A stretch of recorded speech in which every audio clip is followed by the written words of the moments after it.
एक रेल्वे तिच्या विरुद्ध दिशेने 10 मीटर प्रति सेकंद व 15 मीटर प्रति सेकंद वेगाने चालणाऱ्या दोन व्यक्तींना अनुक्रमे 10 व 8 सेकंदात ओलांडते तर रेल्वेची लांबी काढा. यासाठी सूत्र आहे रेल्वेची लांबी बरोबर वेळेचा गुणाकार भागिले वेळेतील फरक गुणिले वेगातील फरक.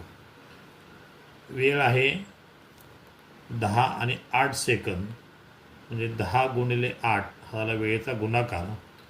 वेळेतील फरक म्हणजे 10 वजा 8 गुणिले वेगातील फरक. वेग आहे 10 मीटर आणि 15 मीटर प्रति सेकंद म्हणजे इथं 15 वजा 10 येईल. 10 गुणिले 8 80, 10 वजा 8 2 येईल, 15 वजा 10 5 येईल.